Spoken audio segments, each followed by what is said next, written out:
Why you must visit cemeteries. How to avoid to be victim of the survivorship bias.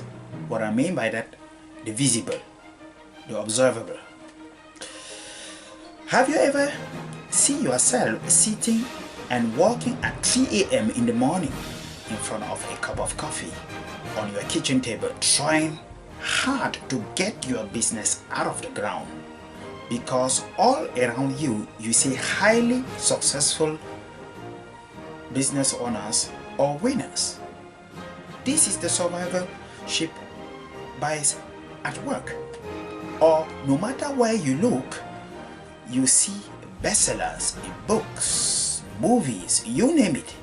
They appear in TV, magazines, they take the web in storm. They are ultimately unavoidable. In the billboard, on the Kindle, your playlist, they are everywhere. These are the visible, these are the sellers. And we forget what I call the abstract. Motivated by the winners, the survivor, John decided to launch a career as entrepreneur, or author, or artist, or venture capitalist. Now, let me pull back the curtain and let John picture what is the real, what he is more likely to face in the near future. Like many others, he is more likely to end up in a graveyard of failed entrepreneurs or artists. Why? I don't want to sound, let's say, pejorative or negative, but why would that be? Because no media, no journalist, no publisher, no producer are interested in story of dropout or failures. This makes John fall short of what the world-renowned and best risk expert alive, Nassim Nicholas Taleb, called confirmation bias, and the conflation between absence of evidence and evidence of absence, concealing the silence evidence. By the way, what is absence of evidence? Absence of evidence is your own awareness of the existence or non-existence of something or a proof, whereas the evidence of absence is the awareness of something missing or its non-existence. So, behind any entrepreneur artist, there are countless of dropout or failure. Seemingly, we may enjoy what we see, but there is no point reading too much into success stories because we do not see the full picture. So, to really understand successes, we need to study the traits in failure. So, how do you go about helping yourself against being victim of the survivorship bias? I am glad you asked. First big idea. For any of your undertaking, dig in the cemetery of silent evidence, the graveyard of the loser, the dropout, who generally have the same skills as the winners, and study their mistake than being victim of the survivorship bias, meaning you become victim of what we call the confirmation bias. Second big idea, develop the ability to make a clear and easy difference between absence of evidence and evidence of absence, as I defined it already. Than detecting similarities in stories, circumstances. By the way, detecting similarities and stories in circumstances is what we call the confirmation bias.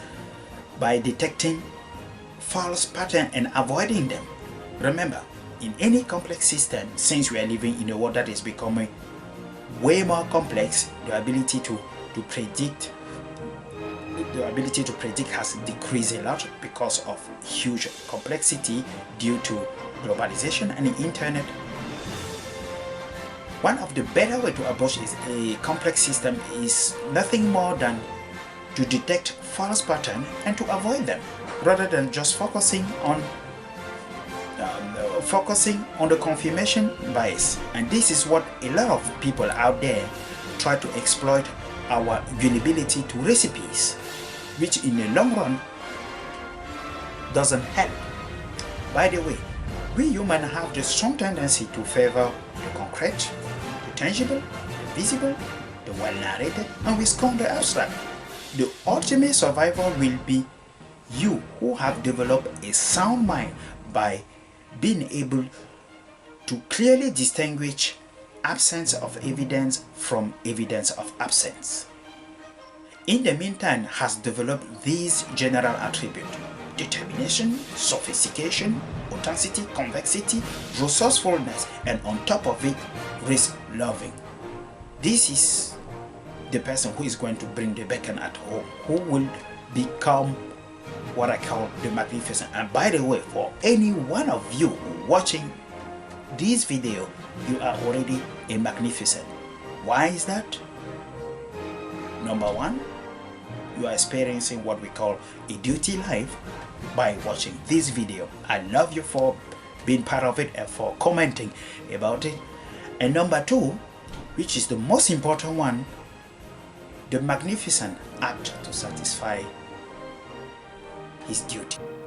Apply this gemstone on a continuous basis in your life. Not only you experience and feel, be in charge of your life, and most importantly, you start also to feel what we call a duty life. You are a magnificent. Hey friends, it's Jerome. I hope you enjoy this episode. Do to both of us two favors.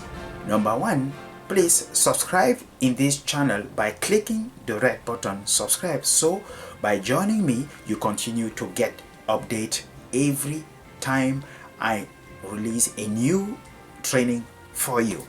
Second, if you want to increase your productivity by 50% every single week, yes, you heard it right, a 50% increase of your productivity every single week, and want to achieve your goals, your dream in a much faster and easier and simpler way, you and I know it requires a new thinking, a new paradigm shift, a new set of ritual, a new set of habit, a new set of pattern.